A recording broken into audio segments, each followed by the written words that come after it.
Hi, it's Chris with Implied Music, and I'm back with another look at one of the series of compositions I've done for theater pieces. Today, it's Oscar Wilde's The Importance of Being Earnest.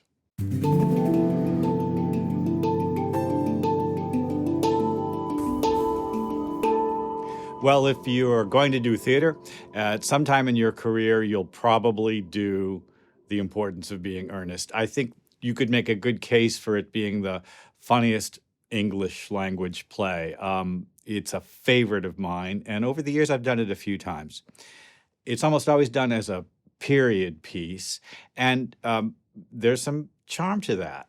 It's got the Victorian constraints of British decorum, and in the center of it, bumbling through it, is this just crazy, irreverent, very sort of personal, explosive energy. Well, what that means for a composer, and largely with something like this play and many period plays like this, you'll be doing just incidental music, scene change music, things like that.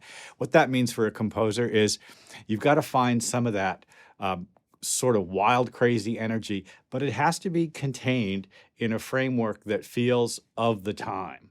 I took a lot of inspiration from Franz Lehar's Merry Widow, an operetta of the period, and wrote a couple of my own compositions.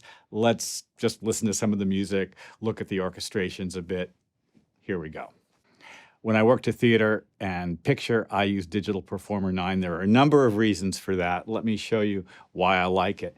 Not the least of the reasons is this chunks window over here. Now, chunks allow you to create a bunch of sequences. They're like independent projects, but each of the projects, the way I do it, addresses a specific rack of instruments. So what I do when I set up a show or, something like this is I'll create a rack of instruments that I know I'm going to use. And you can see it over here from each of these channels is a contact instrument, and it's feeding my mixer channels here.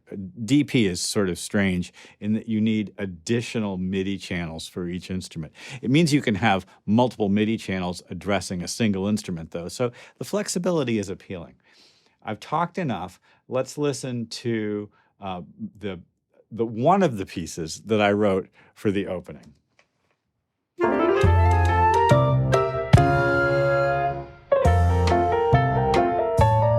It's fueled by piano, bass, and drums, and comes out of the British music hall tradition, doesn't it?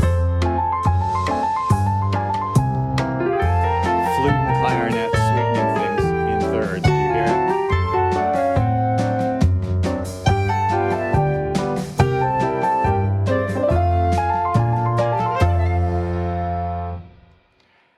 Well, that was fun to write, and my director didn't like it.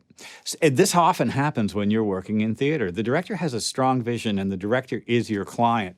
So you've got to get out there and try something different. Well, the director suggested that a string quartet might be more useful. Okay, can do. So I pulled up Ember Tone's solo instruments and made myself a little quartet. They have cello, bass, violins, violas. They're really kind of terrific instruments, super playable. Well, let's listen to it. Here's the same theme.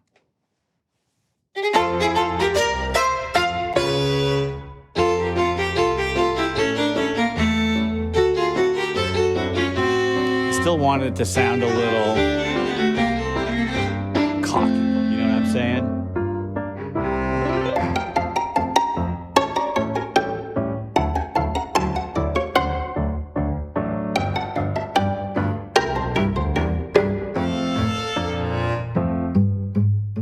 So the Merry Widow is a great source of material, and there are just some excellent themes in it. You can just, this is one advantage to being able to read music. I had all of these themes just kicking around in one of my books, and so I was able to quickly whip up arrangements of the piece. This is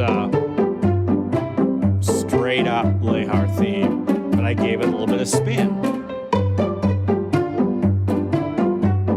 You can hear, I hope, how I was influenced in my original theme by listening to it.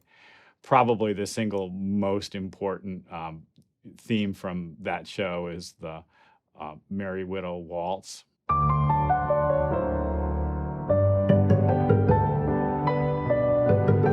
You know this theme, right?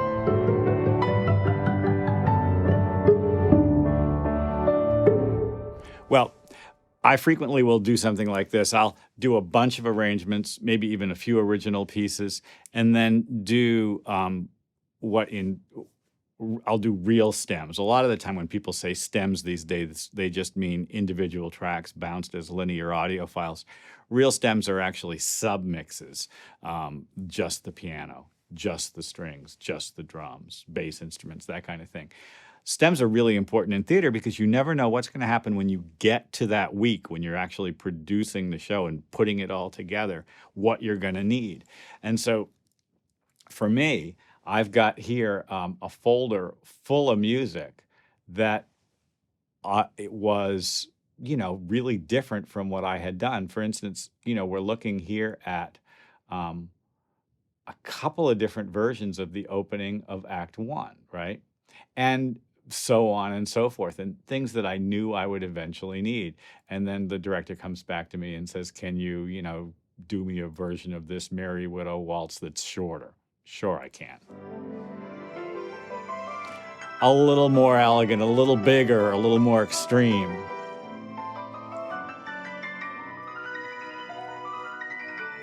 '50s piano, right?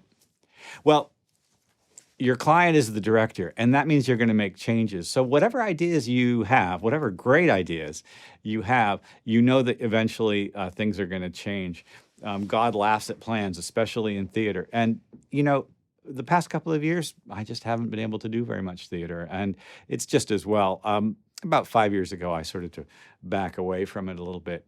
It's a demanding job because of time, because the money's not always as good as you'd hope it to be. And so I think it's sort of a young person's kind of gig.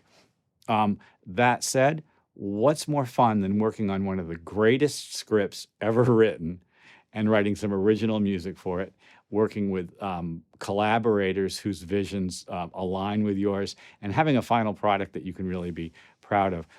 When I was working really actively in theater, I do as many as 10 to 12 shows a year, and that means over the course of a month, I'd be writing maybe 20 minutes of music to work with the show, and then going in and also working the sound design as well. It's a lot of work, but very, very interesting work. Well, I hope this has been useful. Like and subscribe. Don't forget the bell. You'll be notified when I post a new video. I'll see you next time.